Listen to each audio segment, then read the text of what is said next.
Il y a un peu plus d'un an, vous avez été des milliers à m'écrire après l'émission que j'ai consacrée à la mort de l'amiral Darlan à Alger. Vous avez été des centaines à m'apporter des témoignages inestimables. Plus tard, le comte de Paris, mis en cause, avait répandu ici sur les antennes d'Antenne 2, et il avait déclaré « On ne connaîtra la vérité qu'au XXIe siècle parce que le dossier est aux archives de Vincennes et que personne ne peut le consulter. » Ce que ne savait pas le comte de Paris, c'est qu'un double de ce dossier existait et que c'était le juge d'instruction de l'affaire, Albert Jean Voiturier, qui l'avait conservé. Eh bien, aujourd'hui, le juge Voiturier vient de publier ce dossier dans un livre paru aux éditions Lattès. Alors, je m'adresse à ceux qui m'écrivaient, à ceux qui me disaient « Mais alors, la vérité ?» Eh bien, la recherche de la vérité, il faut la faire en consultant le dossier du juge Voiturier.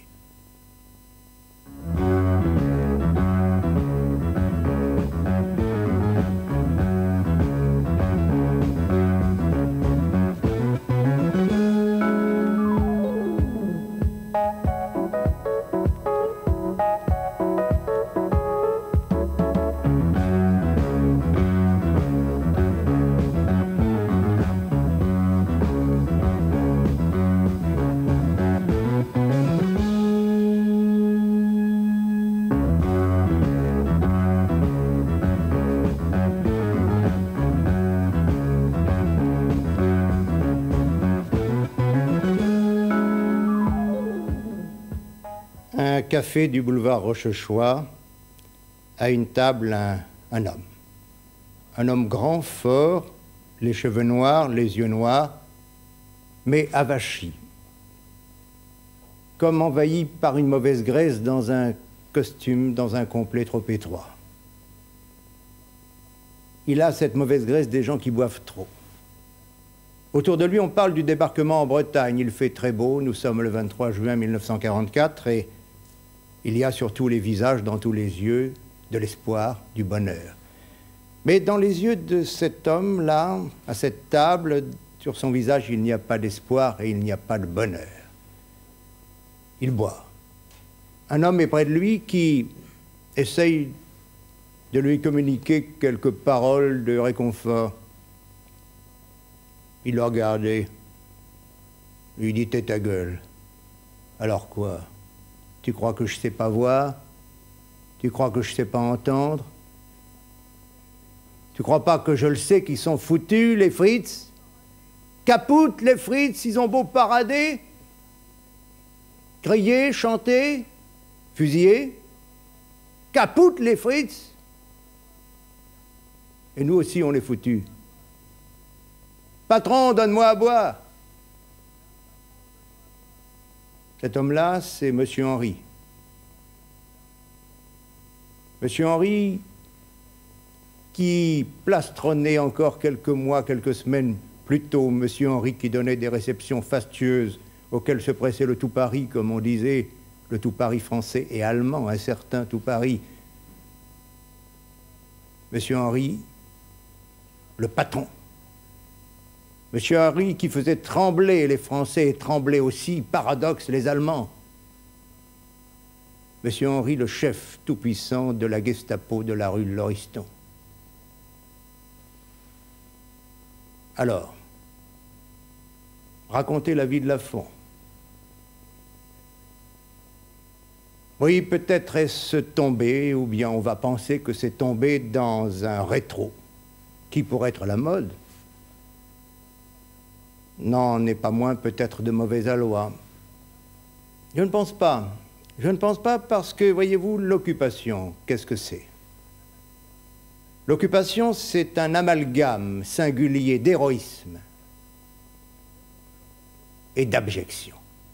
Alors oui, on a beaucoup parlé de l'héroïsme, et on a eu raison de parler de l'héroïsme, bien sûr. Mais on a gommé l'abjection, et je ne pense pas qu'on ait eu raison de gommer l'abjection. Et je pense à ces jeunes gens avec qui je dialoguais il y a 2 ans, les étudiants du professeur Raoul Girardet, c'est lui qui m'avait convié. Nous avons parlé pendant 3 heures, tout un après-midi. à cœur ouvert. Et ils m'ont dit, mais pourquoi ne parlez-vous jamais de l'occupation? J'ai dit que j'avais parlé ici, sur cette antenne, souvent du nazisme, du fascisme. Ils m'ont dit, non, non, l'occupation. On ne nous parle pas de l'occupation, on ne comprend pas ce qui s'est passé. Et oui, ces jeunes gens ne comprenaient pas, ils savaient en tout cas, ils sentaient confusément qu'on ne leur disait pas tout. Et on avait tort, car on doit toujours dire tout. Et voyez-vous, je pense à d'autres jeunes, heureusement une poignée, à travers la France, ces nazillons. Et tout à coup, ce sujet plonge en pleine actualité, ces nazillons qui, le samedi soir, ils ont 20 ans. Est-ce leur excuse? Se réunissent devant un portrait d'Adolf Hitler, le bras tendu. Ils écoutent sur leur magnétophone le Horst Wessel-Lied. Et peut-être, lance-t-il aussi des bombes qui tuent. Je pense à cela. On ne leur a pas parlé non plus de l'abjection. Pour eux, le nazisme, c'est un rêve de gloire et de puissance, c'est le drapeau à croix gammée planté au Cap Nord et à Naples, à Brest, mais aussi sur les pentes du Caucase et jusqu'à la frontière de l'Égypte. C'est l'ascension incroyable et fulgurante d'un petit caporal autrichien qui devient maître de l'Europe. Mais leur a-t-on dit que ce régime, cette soi-disant doctrine, pour appesantir son pouvoir sur l'Europe, c'est partout, dans tous les territoires occupés, à commencer par l'Allemagne elle-même, appuyée sur la pègre, sur la plus misérable des pègres, sur des bandits de droit commun. Il n'y aurait pas eu de système s'il n'y avait pas eu cette alliance. On ne l'aura pas dit. Alors oui, pendant 4 ans. Pendant 4 ans, des Français ont choisi d'être les alliés des Allemands. Il faut distinguer. Il y a d'abord eu ceux qui ont cru qu'il y avait là un système et un idéal. Et ils se sont ralliés à cela. Et on n'a pas le droit de leur jeter la pierre parce que certains sont même parfaitement respectables, et je respecte pour ma part, tant pis si certains crient, Bassompierre, dans la Légion des volontaires français contre le bolchevisme, Bassompierre, officier français, qui, un matin, fait grouper ses hommes, ils sont habillés de l'uniforme de la Wehrmacht, ils ont le casque allemand,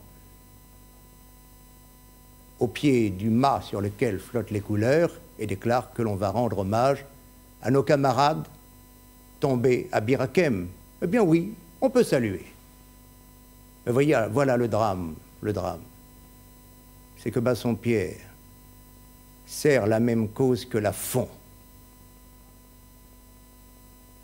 Le drame est plus qu'un drame, c'est une tragédie comme il y en a peu dans l'histoire. Alors oui, je crois qu'il faut aujourd'hui, plus que jamais, raconter la Fon.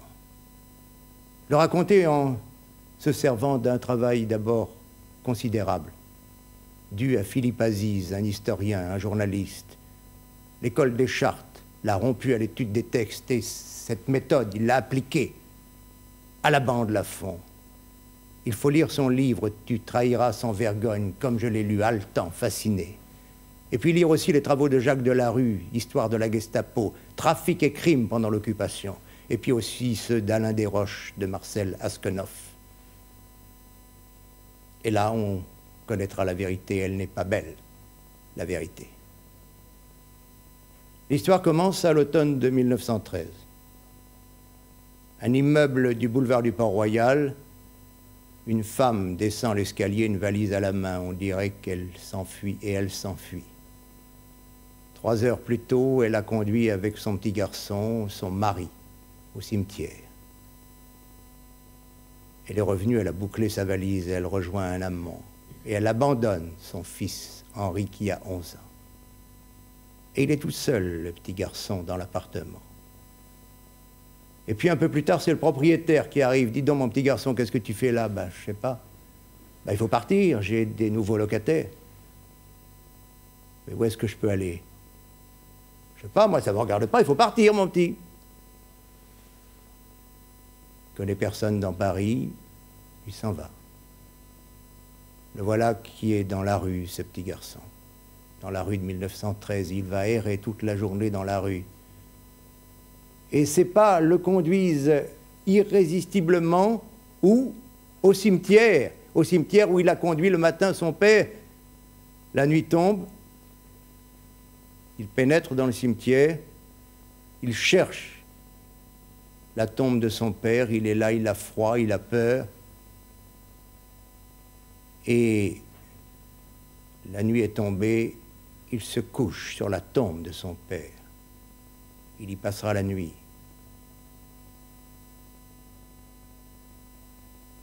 La vie d'Henri Lafon, car c'est de lui qu'il s'agit, s'achèvera comme un roman noir, un roman d'épouvante, mais elle commence comme du Dickens.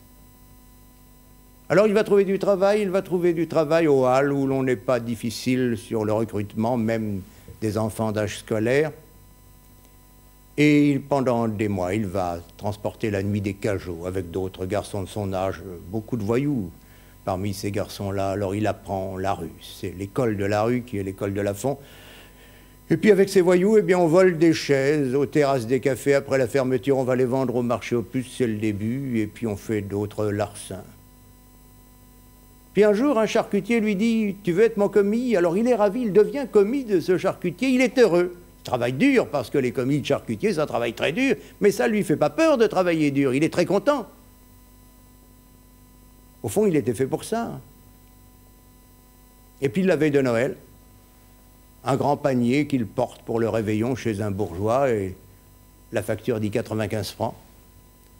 Et le bourgeois lui donne 100 francs, lui dit « Le reste, c'est pour toi ». Il rapporte triomphant le billet à son patron et lui dit « Ben voilà, les 5 francs, c'est pour moi ». « Qu'est-ce que tu racontes ?» dit le charcutier. « Tu crois pas que je vais te donner 5 francs, mais c'est pas vous qui me donnez 5 francs, c'est le monsieur. » « Quoi, tu me réponds en plus une paire de gifles ?» Alors la nuit, il s'enfuit. Il ne peut pas supporter l'injustice. L'ennui, c'est que, pour s'enfuir, il vole une bicyclette. La bicyclette du patron. Alors, plainte est déposée, on le retrouve. Il est condamné. Tribunal pour enfants, la maison de correction jusqu'à sa majorité. Aujourd'hui, une maison de redressement pour enfants, ça n'est pas drôle, croyez-moi. Mais à l'époque, c'était le bagne. Il a fallu des campagnes de presse, d'ailleurs, souvent admirables, pour que justement on atténue ce système. Il est mêlé à ça jusqu'à 21 ans, et puis il fait son service militaire. Dans les tirailleurs algériens, il est libéré. Pas une condamnation pendant 2 ans. Le fond n'était peut-être pas encore mauvais. Et puis quand il sort du service militaire, il loue une camionnette. Et il se fait transporteur. Puis ça marche pas trop mal, il rencontre une jeune femme qui va lui donner un enfant, puis un peu plus tard un deuxième enfant. Mon Dieu, ça va bien, mais un jour on vient le chercher, on lui dit « Ben, puisque tu es mécano, tu répares toi-même ta camionnette, il y a une voiture en panne là-bas, tu veux pas nous aider ?» Il y va, on tire la voiture chez lui, il commence à la réparer, voilà les gendarmes. La voiture était une voiture volée. Et les gendarmes ne veulent absolument pas croire ce que leur raconte Lafon. Arrêté, condamné, 2 ans de prison, 10 ans d'interdiction de séjour. Et Maître Escoffier, son avocat à Marseille, a déclaré, et il ne plaidait pas au moment où il disait ça, c'était bien après, je suis sûr qu'il était innocent. Ce qui a pesé sur lui, c'était ses antécédents, naturellement, comme toujours. Alors il fait ses 2 ans. Et en prison, il épouse la femme qui lui a donné 2 enfants, Pierre et Henriette. Et comme il n'a pas d'amis, absolument pas d'amis, c'est l'avocat, c'est Maître Escoffier, qui est son témoin. Et puis il sort. Il sort, mais là, il y a l'interdiction de séjour. Maître Floriot, qui fut un grand avocat, a parlé de l'interdiction de séjour. Il a dit, on ne sait pas ce que c'est. C'est abominable. On est théoriquement libre et pourtant tout vous est interdit. Les villes, les grands centres, certaines zones indiquées sur un papier. On n'a pas le droit d'aller là, ni d'aller là, ni d'aller là. Et on a la tentation d'y aller et on y va. Et alors là, on est à la merci de tout. Une rafle, une vérification d'identité dans la rue, un contrôle dans un hôtel, et alors on vous arrête, condamnation automatique. Alors Lafon se cache avec sa femme, avec ses enfants. Il a pris un faux nom, il travaille clandestinement, jusqu'au jour où il s'installe à Saint-Jean-de-Maurienne avec sa femme, et là il y a un semblant de paix. Il a du travail, sa femme aussi, elle est vendeuse dans un magasin. Tout va bien apparemment, enfin. Et puis voilà que la femme tombe amoureuse d'un autre, et pour le rejoindre, elle vole 2000 francs dans la caisse du magasin. Et savez-vous qui on arrête? Lafont. Parce qu'on ne prête qu'aux riches, et oui, Lafont. Bah oui, après tout ce qu'il a fait, c'est lui qui a conseillé sa femme, c'est lui le coupable. Et de nouveau, on le condamne, et cette fois, c'est la relégation. La relégation, vous savez ce que c'est? C'était l'obligation, après la peine accomplie à la Guyane, de rester à la Guyane, souvent sa vie durant, au bagne, dans Cayenne. Et Lafont ne veut pas finir sa vie à Cayenne. Alors il s'évade. Et là, pendant des années, jusqu'à la guerre de 1939, il mène une vie de hors-la-loi. Et c'est maître Floriot encore, qui sera son avocat, qui a dit c'est cette calamité, cette fatalité, cette malchance, cette injustice aussi, disons-le, qui a fait de lui le grand fauve qu'il a été. 1939, il a un bon souvenir de son service militaire, et puis enfin, pourquoi pas la France est attaquée? Pourquoi lui, Lafont, n'aurait-il pas le droit de défendre son pays, et il veut s'engager? Naturellement, il ne montre pas ses papiers parce qu'il y a la trace de ses condamnations. On lui dit « Revenez avec vos papiers ce soir ». Mais il a vu sur le visage du secrétaire à la caserne un regard qui l'inquiète. Alors il arrive prudemment, il a raison, il y a 2 gendarmes qui l'attendent. Alors il s'enfuit. Il apprend qu'on crée un corps, une sorte de corps franc qui s'appelle les volontaires de la mort, qui sera dans tous les coups les plus dangereux. Il s'engage et là on le reçoit, parce que là on n'est pas difficile. Il y est pendant 2 mois et puis on dissout. C'est la drôle de guerre, on dissout les volontaires de la mort. Il est sur le pavé de Paris, contrôle d'identité. Quoi? Déserteur? En prison. Il n'y a pas déserteur, on n'a pas voulu de lui. Et il est à la prison du Cherche-Midi, et puis quand les Allemands approchent de Paris, on évacue la prison sur le camp de Sépois. Et là, il est mêlé à toutes sortes de gens. Le camp de Sépois, il y a surtout des politiques, il y a aussi des Allemands qu'on a arrêtés en France, qu'on soupçonne d'espionnage, il y a des communistes, il y a des fascistes français, il y a de tout. Et là, il fait la connaissance de 2 Allemands. Et il se lie particulièrement avec un certain Max Stocklin. Et puis, mon Dieu, les Allemands rentrent dans Paris, s'évadent. Et les voilà qui regagnent Paris, tous les 3, les 2 Allemands et lui. Quand ils sont dans Paris, Max Stocklin lui dit « Écoute, moi je sais où je vais à l'hôtel Lutetia, c'est là que nos services s'installent. Je peux bien te le dire maintenant, je suis membre de l'Abwehr. Alors si tu as besoin de quelque chose, tu viens me voir. » Et Lafont dans Paris, vous savez, c'est le Paris de l'Exode, il n'y a plus personne, dans Paris à peu près personne. Alors il cherche du travail, mais personne ne pense à donner du travail, il n'a pas un sou, il n'a rien, et un jour il va prendre la route de l'hôtel Lutetia. Et il l'a dit plus tard avec une extraordinaire lucidité, il a dit, mais vous comprenez, ça c'est encore la fatalité, parce que c'est le hasard. J'aurais rencontré un résistant à ce moment-là. Il m'aurait dit, viens avec moi, j'aurais été avec lui, mais voilà, des résistants ni vus ni connus. J'en ai pas vu l'ombre. Alors je suis parti au Lutetia.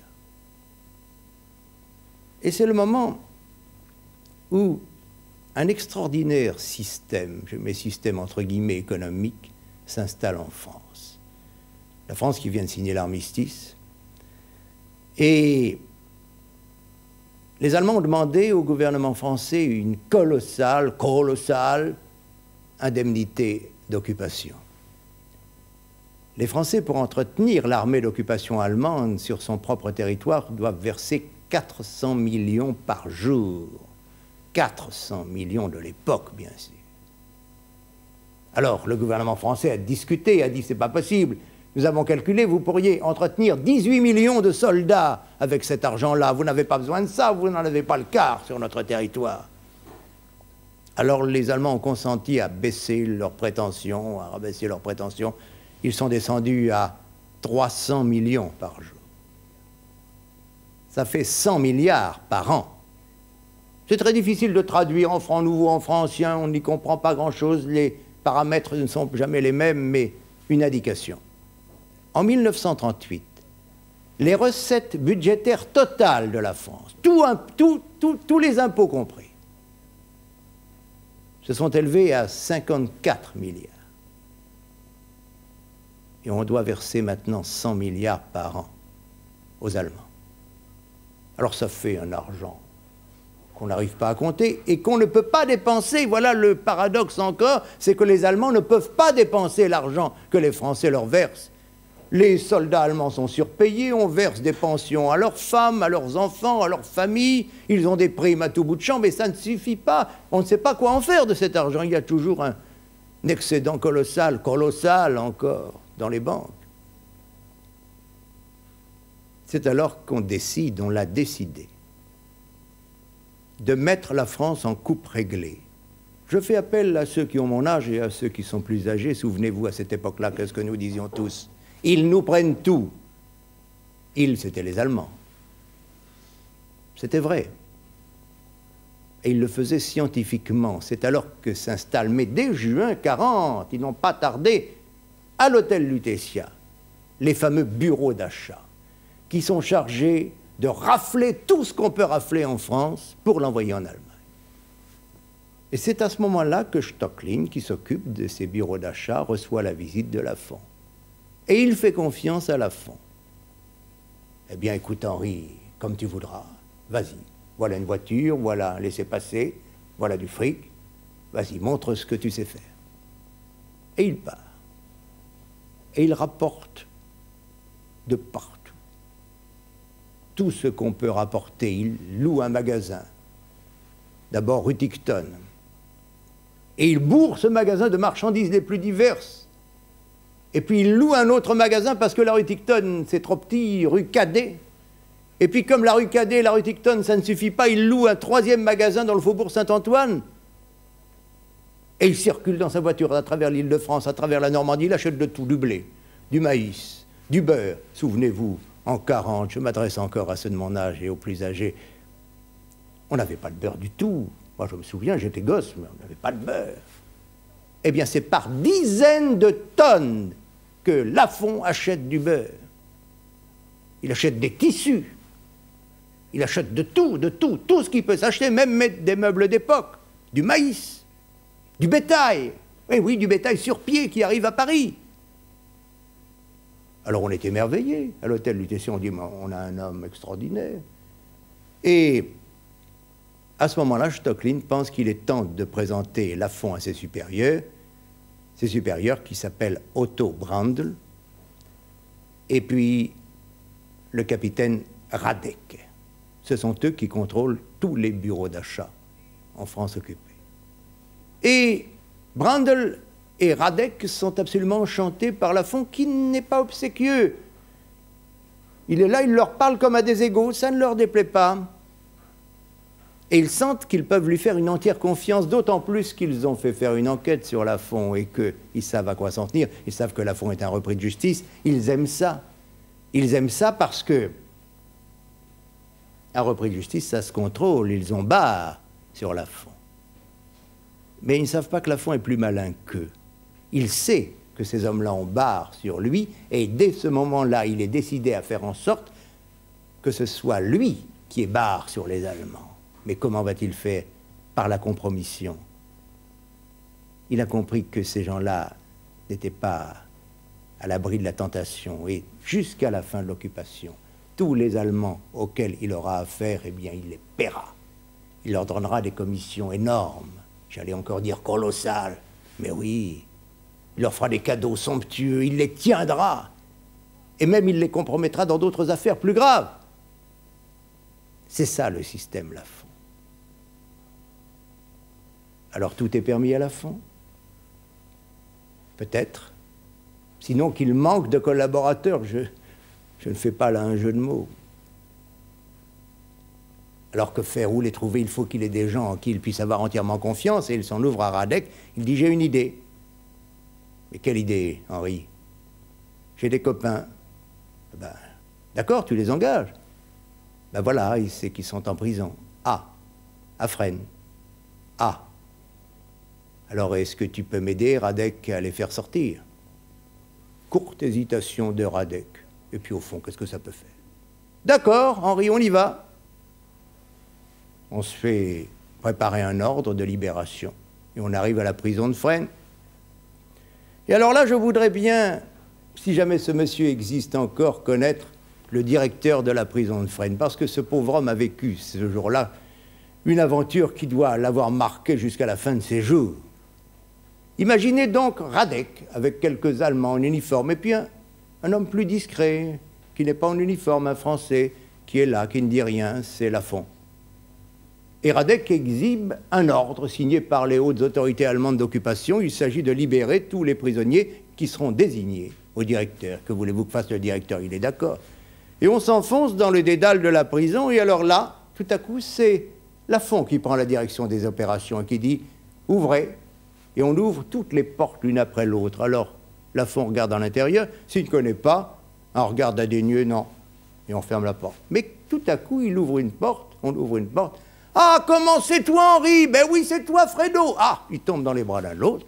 « Vous le libérez, dit Lafont. » Et le directeur, vous imaginez le directeur, il dit « oui, oui, bien d'accord. » Et alors on les libère comme ça l'un après l'autre, ils sont 27. 27 détenus qui sont tous des assassins, des gens qui ont fait des hold-up, des proxénètes, le milieu, du gibier de bagne, tout ce qu'on peut imaginer, ils sont libérés. Et ça, ils sont dans la cour. Et là, on les regarde et leur dit « Les gars, vous êtes libres, mais attention maintenant, vous m'appelez patron. » Bah oui, ça y est. Il a sa bande, il a ses associés, il a ceux qui vont le servir. Il leur a dit que c'était pour travailler pour les Allemands, mais qu'est-ce que vous voulez, ces gens-là? Ils s'en foutent complètement, les Allemands, bon. Il y a du fric à gagner, a dit Lafont. Beaucoup de fric. C'est ça qui les intéresse. Oui, tout est permis. Eh bien non, tout n'est pas permis, parce que voilà que le supérieur de Brandl et de Radek, ils ont aussi un supérieur, un très haut placé. C'est un colonel, il s'appelle Rael, alias Rudolf. Et le colonel Rael est un homme à principe. Il a des scrupules, le colonel Rael, et quand il apprend qu'on a fait libérer des repris de justice pour servir la cause allemande, il n'est pas d'accord et il enguirlande Radek et lui dit « ça n'est pas sérieux, vous serez sanctionné. Quant à Lafont, il faut l'arrêter. » Et il appelle son collaborateur, le capitaine Schaeffer, et lui dit « Schaeffer, allez arrêter Lafont. » Et voilà Lafont en grand danger. Et Radek aussi, parce que s'il y a un procès contre Lafont, Radek est compromis. Et plus encore, 2 agents allemands de Radek sont compromis. Et il ne le veut pas, Radek. Alors il avertit Lafont, vite, enfuis-toi, et puis protège mes 2 agents. Et là, Lafont est ravi, parce que la compromission s'aggrave. Il se cache, oui, mais il cache les 2 agents allemands de Radek. Il abat ce qu'il veut, il abat sur Radek. Mais attention, c'est que l'horizon est bouché, ça ne lui convient pas. Pour le moment, il ne peut plus rien faire. Et c'est Radek qui vient le voir dans sa cachette et qui lui dit « Écoute, j'ai quelque chose pour toi. » Toutes les polices allemandes, aussi bien la police de la Wehrmacht, aussi bien l'Abwehr que les SS, que la Gestapo, tout le monde, recherche un certain Lambrecht. Ce Lambrecht est un agent. C'est un des chefs de la résistance belge. Beaucoup plus que belge, parce qu'il a des antennes partout en Europe. C'est un homme qu'il nous faut. Bah, s'il vous le faut, pourquoi vous ne l'arrêtez pas? Ben, c'est qu'on ne sait pas où il est. Il est en France, il est dans le sud-ouest, mais nous ne savons rien. Alors, si tu as Lambrecht, tout te sera pardonné. Très bien, dit Lafont, très bien. Attention, j'agis seul, avec 3 hommes à moi. Vous, les Allemands, rien. Vous ne vous en mêlez pas. Moi, tout seul, avec 3 hommes. D'accord, dit Radek. Et les voilà qu'ils partent dans une voiture louée pour Bordeaux, le sud-ouest, on verra bien. Et il y a là Lafont, il y a là Ebestebegui, dit Adrien le Basque, dit Adrien la main froide. Il y a là Robert, dit le fantassin, il y a là la rigole, Irbe, dit la rigole. Les voilà à Bordeaux, et là on plonge dans le milieu, parce que dans toute cette histoire, le milieu y est mêlé, vous allez voir, jusqu'au bout, jusqu'au bras. Et le milieu n'a rien à refuser à Lafont. Lambrecht, on va chercher. Et le milieu trouve. Lambrecht est à Toulouse, on lui donne l'adresse. Alors Lafont revient à Paris à toute vitesse. Et là, Brandl et Radek le mènent chez Ryle. Et oui, l'homme a scrupules, mais tout à coup, Ryle, le colonel Ryle n'a plus de scrupules parce que... efficacité. Et il accepte tout ce que demande Lafont. 2 voitures, des uniformes allemands, des armes, des Ausweis, de l'argent, beaucoup d'argent, tout ce que vous voulez, oui, partez. Et ils partent pour Toulouse, à l'adresse indiquée. Et ils trouvent Lambrecht un matin en train de se raser. Ils l'assomment, le jettent dans le coffre de la voiture, le conduisent au siège de la Gestapo. On les accueille à bras ouverts, vous pensez bien. Et là, Lafont dit, attendez, ce que vous voulez, ce sont des renseignements. Oui. Ne vous mêlez pas de ça. Ça me regarde, moi et mes hommes. Alors ils s'enferment dans une salle. Lafont à Lambrecht. Est-ce que vous voulez parler sans être maltraité? Lambrecht. Je ne dirai rien. Dommage, dit Lafont. Et voyez-vous, ce qui est important, c'est que Lafont n'a aucune haine pour Lambrecht, aucune. Il n'y a pas de contenu idéologique dans l'action de Lafont pendant 4 ans. Simplement, la volonté absolue de se servir lui-même, d'obtenir la gloire, la fortune, la puissance. Alors ça, contre la vie de Lambrecht, il trouve ça juste, normal. Alors il va le torturer pendant une journée, pendant une nuit, pendant une seconde journée, pendant une seconde nuit, lui, de ses mains. Quand il est fatigué, 1 heure, il prend 1 heure de repos, ses hommes le relaient. Au bout de tout ce temps, Lambrecht n'est plus qu'une loque sanglante, et il craque, oui, le pauvre Lambrecht craque. Désespéré, il parle, et il vend son réseau. Un réseau qui a des antennes à Paris, à Bruxelles, à Anvers, Amsterdam, à Berlin. Et les Allemands vont arrêter, grâce à ces renseignements, 600 personnes. Vous entendez bien, 600. C'est le plus gigantesque coup de filet qu'on ait fait depuis le début de la guerre. Et ça, c'est grâce à Lafont, uniquement à Lafont. Alors quand il rentre à Paris, eh bien, le colonel Ryle, et oui, l'homme à scrupules, qui n'a plus du tout de scrupules, donne un grand dîner en l'honneur de Lafont. Et c'est le capitaine Schaeffer qui devait l'arrêter, qui embrasse Lafont. C'est la vie. Alors maintenant, il s'agit de se remettre au travail. Les Allemands ont gagné parce que les Allemands exécutent un plan soigneusement préparé à Berlin et qui se résume ainsi. Il y a un texte. Il faut entraîner les Français d'abord dans la collaboration économique et de là, fatalement, ils passeront à la collaboration policière. C'est l'itinéraire de Lafont. Il a commencé. Et on tient à ce qu'il continue. Et il y a un rapport très élogieux de Brandl et de Radek qu'il faut une promotion immédiate et rapide pour Lafont, et on l'inscrit immédiatement dans la police allemande sous le numéro 7674R. Il faut qu'il ait un local pour installer ses hommes. Alors, ce local, c'est un appartement de la rue Pierre Ier de Serbie, mais c'est trop petit. Et il trouve au 93 de la rue Laureston un hôtel particulier. Et cet hôtel lui plaît parce que les salles sont vastes, il y a plusieurs étages. Il y a un jardin et puis il aime les fleurs, Lafont. Alors dans ce jardin, il sait qu'il plantera des dahlias. Il adore les dahlias, les orchidées. Il créera même un prix du dahlia doté de 100 000 francs. Et puis aussi, il y a des sous-sols très vastes, rue Lauriston. Et il a déjà compris que dans ces sous-sols, on pourra interroger sans que les cris de ceux que l'on interrogera gênent les voisins. Alors oui, il a ses 27 associés, ça n'est pas assez, parce que déjà on lui confie des missions qui demandent beaucoup de monde, alors il recrute encore. Et alors il faut voir un peu la tête de tous ces gens qu'il recrute et savoir de qui il s'agit. Polo du Helder, dit Lagamberge, René Malle, dit Riri l'Américain, Abel Danos. Si vous avez lu José Giovanni, vous connaissez Abel Danos. Abel Danos dit le mammouth, le sanguinaire, le bel Abel. Et il mérite tous ces surnoms parce qu'il a réussi en 1936 l'attaque du train Marseille-Blancarde, 100 kilos d'or récoltés. Et l'inspecteur Chenevier dira, Danos avait le crime dans le sang. Et puis il y en a d'autres. Il y a Chave, dit Né de Braise, qui est à moitié fou. Tout à coup, rue Lauriston, là, dans les bureaux, dans les escaliers, il se met à hurler « Je vais les buter! Je vais tous les buter! Tous les buter !» Il ne sait pas qui. Un dingue. Alors Lafont ouvre la porte de son bureau, un peu las, et dit « Alors t'es ta gueule, nez de braise !» Puis voilà Armand le Fou, 8 condamnations. Il a tué un de ses amis. Puis aussi des proxénètes, des tenanciers de maisons closes.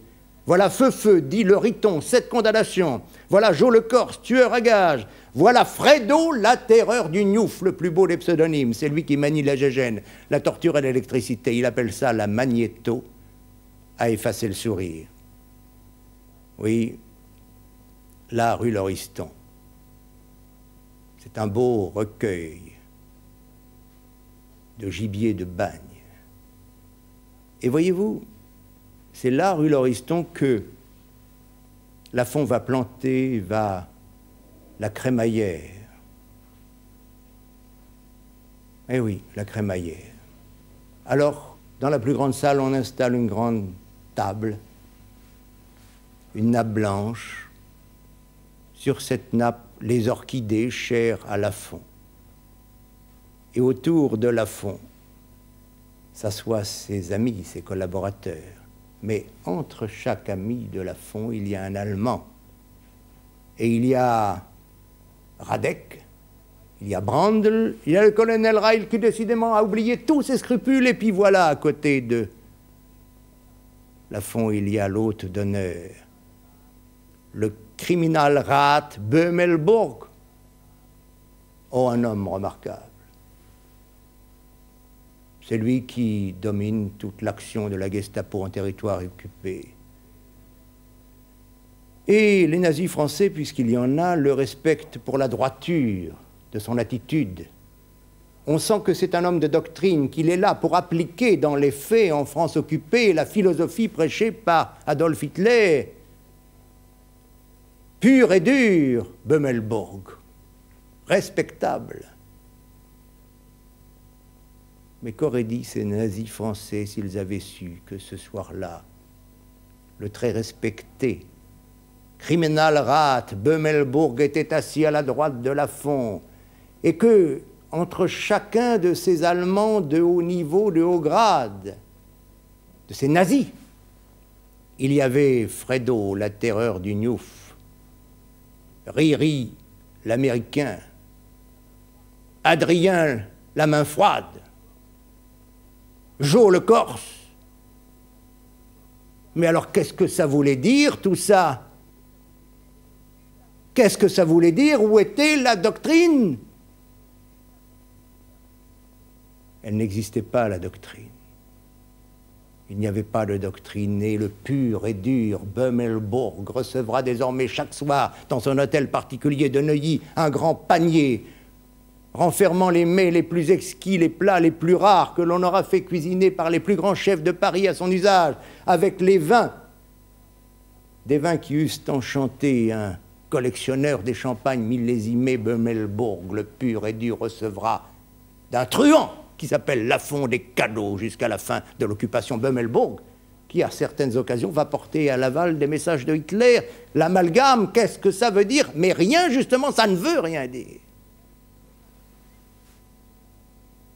Alors ces gens sont au travail.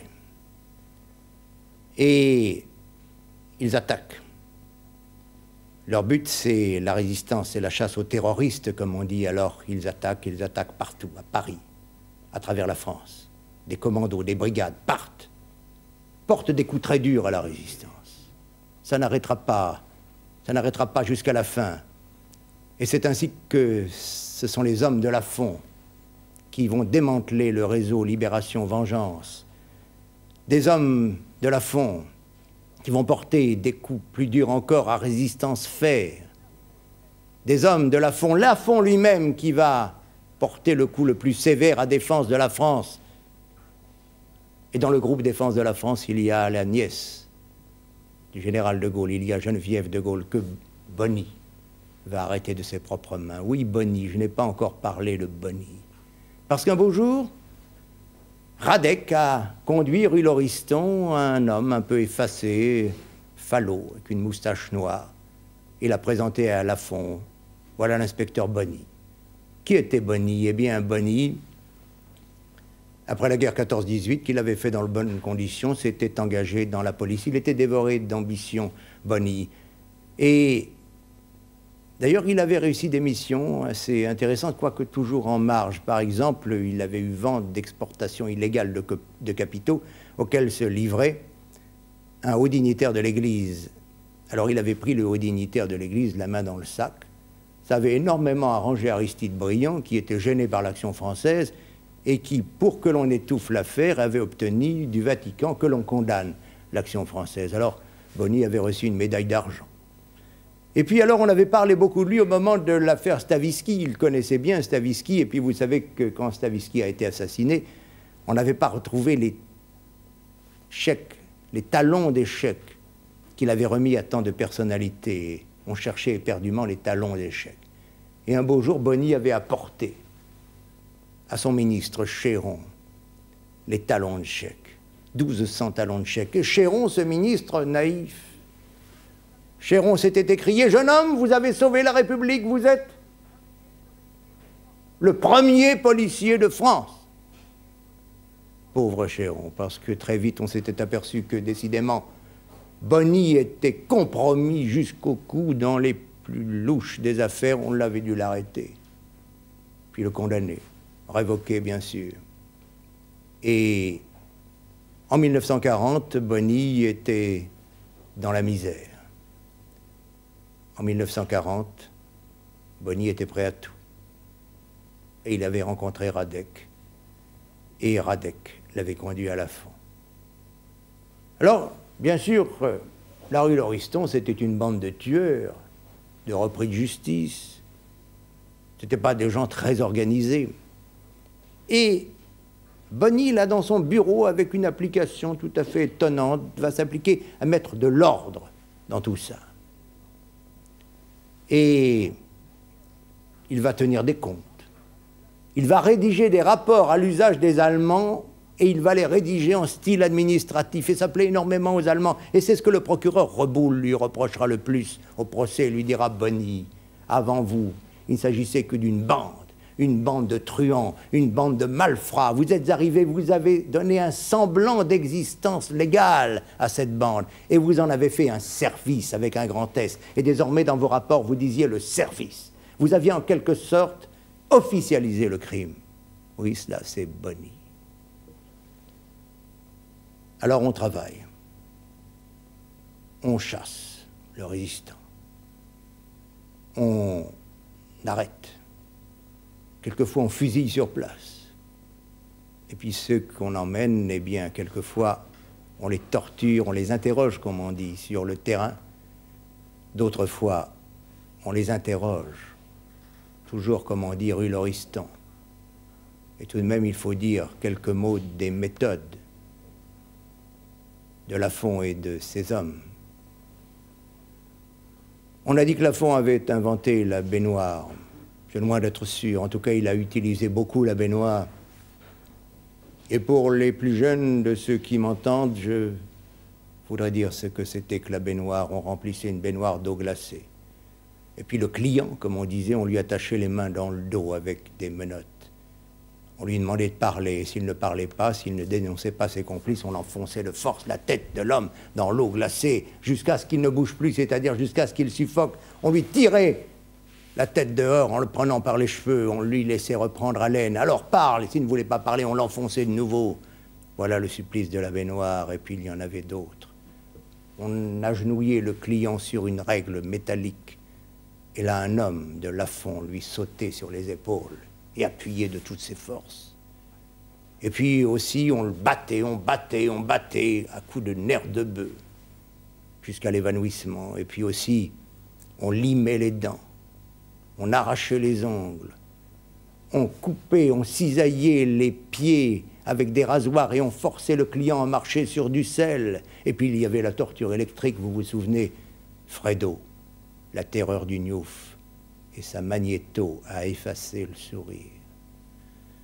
Voilà ce qui se passait rue Lauriston et ailleurs. Mais c'était efficace. à tous les points de vue, parce que les Allemands étaient contents. On arrêtait, la bande Lafon arrêtait des résistants, des communistes, des gaullistes, toutes sortes de terroristes, des juifs, beaucoup de juifs. Lafon n'avait aucune haine pour les juifs, c'était du travail, il fallait arrêter les juifs. Mais voilà, c'est que quand on arrêtait, on saisissait naturellement tout ce qu'il y avait dans les appartements, dans les maisons. Cela faisait un butin absolument prodigieux. Et les Allemands n'envoyaient qu'une très faible partie, on leur envoyait ce qu'on voulait bien, le reste on le gardait, on le réalisait, on le vendait. On en faisait des lingots, des diamants, de tout.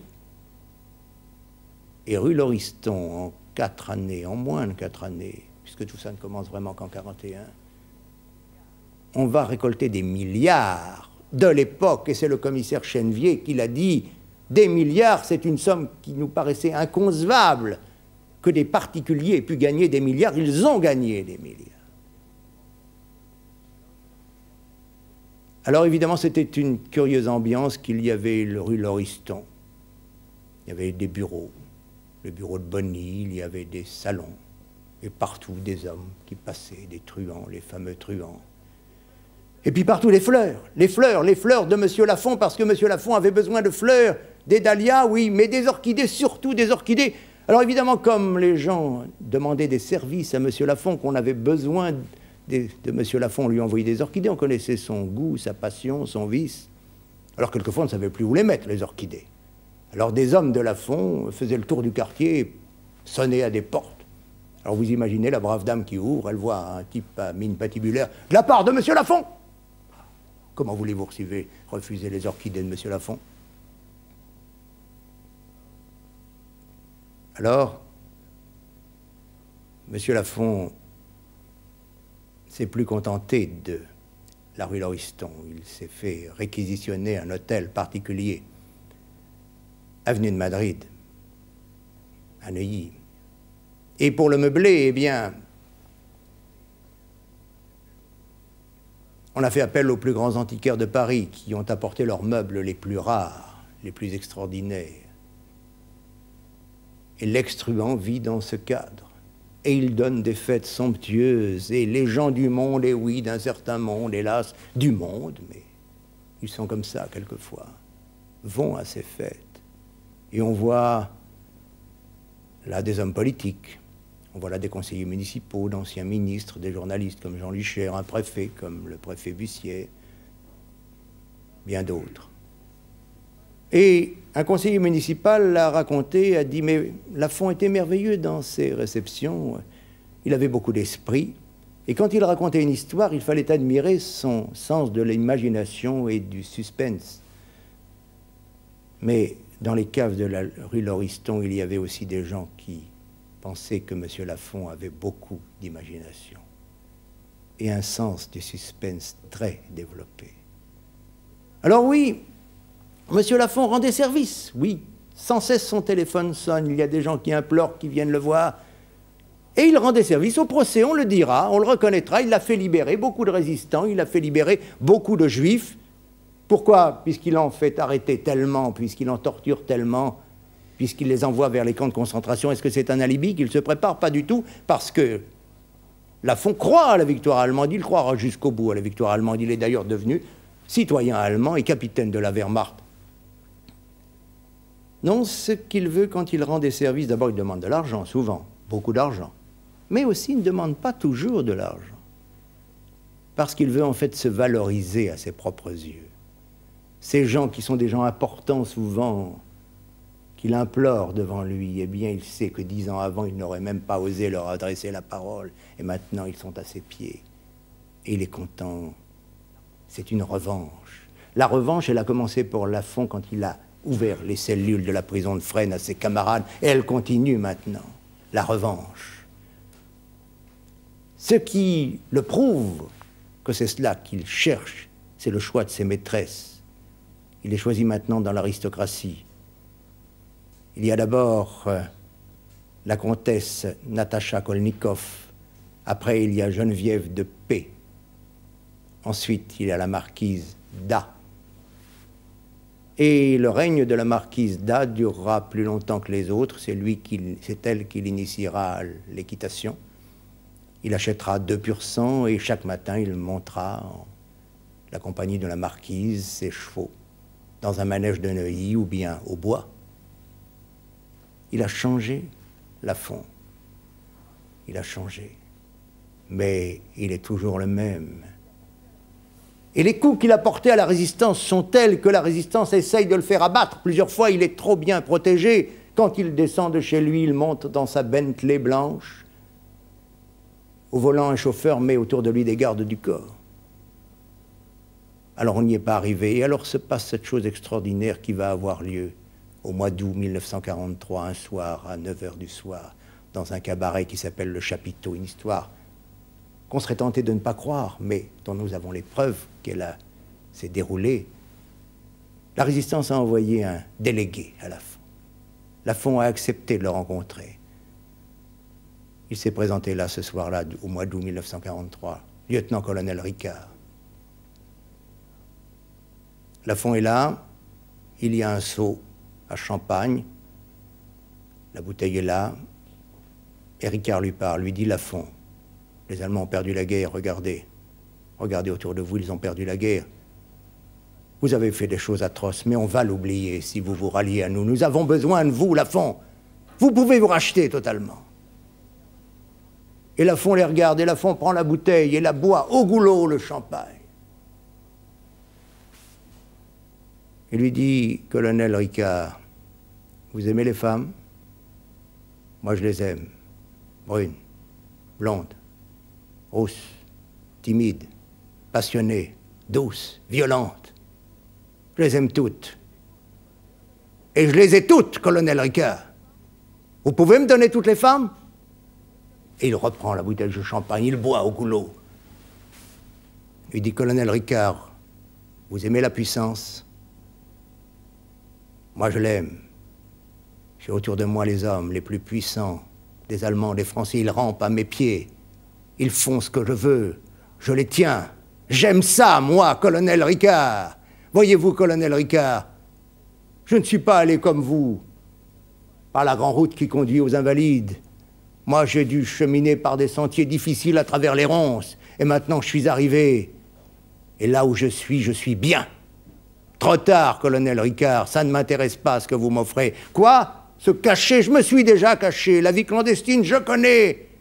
Non, j'aime ce que j'ai. Et je le garde. Alors, non, colonel Ricard. Merci.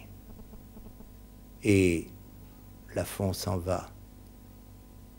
Il s'en va, Ricard. Aussi. L'occupation approche de son terme, on continue à massacrer.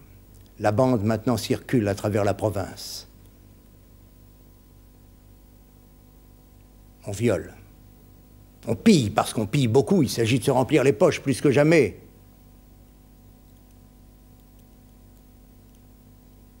Et puis, on tue. On tue plus que jamais. On a recruté une brigade dans le milieu, composée de Nord-Africains. Ils ne font pas de cadeaux au maquis, les Nord-Africains. Et puis, Lafont attaque à leur tête, revolver à la main. Il n'a pas peur. Lafont, et même on parlera de son courage physique, et c'est vrai qu'il a du courage, mais peut-être cherche-t-il une balle libératrice, une balle salvatrice. C'est le débarquement. Alors là, c'est la débandade. Il y a Adrien le Basque, vous vous souvenez, Adrien les mains froides, qui décampe le premier avec une valise pleine de bijoux et d'or. Il a entendu parler d'une filière, on lui a dit: allez rue Le Sueur, il y a un docteur qui vous fera passer en Amérique du Sud, c'est le docteur Petiot, malheureusement, pour Adrien le Basque, qui finira dans la chaudière, l'Adrien le Basque. Et puis il y en a 3 autres, qui partent, eux, dans une Citroën noire. Et là, ils partent avec la bénédiction de Lafont. On a rempli de valises la Citroën noire, de l'or, des bijoux, des diamants, des espèces, des dollars, des livres sterling, tout. Il y en a pour une fortune incommensurable. La voiture part pour l'Espagne. Il y a 3 hommes dans cette voiture. Il y a Ricord, il y a Herbert, il y a Ménard. Elle franchit la frontière espagnole. On n'entend plus parler d'eux jusqu'en 1948, où dans la banlieue est de New York, on trouve le cadavre criblé de balles de Ménard. Et puis en 1949, dans la banlieue de Mexico, on trouve le cadavre criblé de balles de Herbert. Il n'y a plus qu'un seul survivant, Ricord. Et quelques années plus tard, on parle de Ricord. Il est mêlé au plus important trafic de drogue du monde. Alors l'argent de Lafont, servant à alimenter les réseaux de la drogue, pourquoi pas? Et vous allez peut-être penser que pour une fois, l'histoire est logique. Mais maintenant, Lafont ne s'occupe plus de tout cela. Il attend. Il ne part pas pour l'Allemagne. Et avant-hier, un témoin, monsieur Jacques Serfati, me disait pourquoi il n'est pas parti. Il y avait eu un sac de la rue Lauriston à la veille de l'insurrection de Paris. Les Allemands avaient été furieux, avaient dit « vous ne contrôlez plus la situation ». Et Lafont s'était dit « si je pars pour l'Allemagne, je serai en danger ». Alors il était resté. Peut-être est-ce l'explication. Il s'est caché avec Bonny dans une ferme qu'il avait achetée près de Bazoches, en Seine-et-Marne. Et là, il a cru qu'on l'oublierait, mais on n'oublie pas. Il y avait trop de morts, trop de sang, trop de souffrance, trop de larmes. Et c'est Joanovici, le chiffonnier milliardaire, qui est venu dénoncer son ami Lafont à la police française. Un mot encore.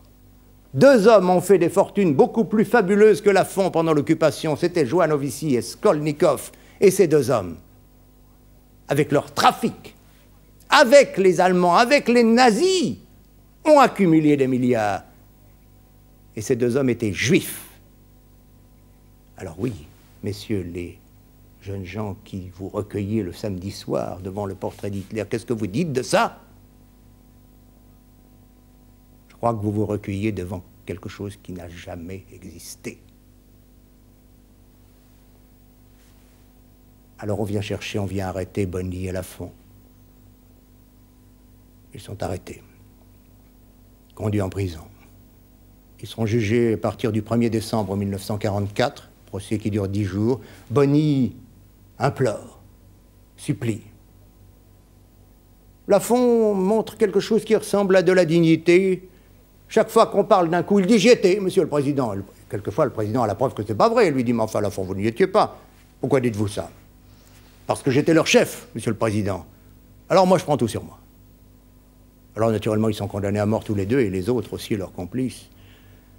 Et le soir de leur condamnation à mort, ils sont conduits dans ce qu'on appelle la souricière, et là attend par hasard un journaliste qui doit passer devant son juge d'instruction. Et il les voit arriver, il les reconnaît parce que leur photo était dans la presse depuis plusieurs jours. Bonny pleure. Et Bonny dit « ah, c'est pas juste, Henri, c'est pas juste. Quoi, au fond, j'ai fait que t'obéir? J'étais ton secrétaire ?» Espèce de con, dit Lafont. C'est parce que t'étais mon secrétaire que tu te foutais en vert de gris avec des épaulettes d'argent? Et alors la porte s'ouvre, on introduit un gosse de 14 ans. Admirable l'administration judiciaire, pénitentiaire plutôt. C'est un gosse qui était dans une maison de correction en province et qu'on va faire opérer à Paris, il est en transit. Et Lafont le regarde, lui dit « qu'est-ce que t'as fait, toi ?»« Bah, monsieur, moi j'ai volé, alors je suis en maison jusqu'à ma majorité. »« Ah, bah moi aussi, mon petit gars, tu vois. Moi aussi, à ton âge, j'avais volé, j'étais en maison jusqu'à ma majorité. Mais tu vois où ça m'a conduit, bientôt 12 balles dans la peau. Alors, un conseil, mon petit gars, t'arrêtes. » Et le gosse dit, bah, vous savez, c'est pas possible. Tous les jours, il y a les grands qui me passent dessus. L'année prochaine, c'est moi qui passerai sur les petits. Moi, je suis foutu, monsieur. Et alors, Lafont ne regarde plus le gosse. Il regarde devant lui comme s'il n'y avait plus de mur. Au loin, très loin. Et il dit, dommage. Le 26 décembre 1944, on vient les chercher pour les fusiller. Il y a la maître Floriot qui a plaidé, il y a la maître Drieux, sa collaboratrice. Et l'aumônier de la prison arrive pour offrir ses services à Lafont. Lafont qui dit, oh non, mon petit père, j'ai pas besoin de toi.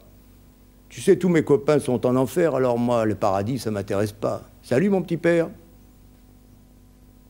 Et il se tourne vers maître Floriot et lui dit, écoutez, on devrait moderniser, maître. Un curé. Pourquoi on ne nous envoie pas une belle nana? On gardera un bon souvenir. Et puis, on les conduit au poteau. 3 poteaux blancs. Et maître Drieux s'approche de Lafont et lui dit, comment vous sentez-vous, Lafont? Très bien, maître. Très très bien, vous savez, moi je regrette rien. 4 ans, au milieu des orchidées. et des Bentley. Ça valait la peine, non? Simplement, j'ai vécu 10 fois plus vite. Pourquoi voulez-vous que je regrette quelque chose? Et on les attache au poteau, il refuse le bandeau, il dit qu'il veut boire le soleil jusqu'au dernier instant. 9h50, une salve, les balles en plein visage, il glisse vers le sol.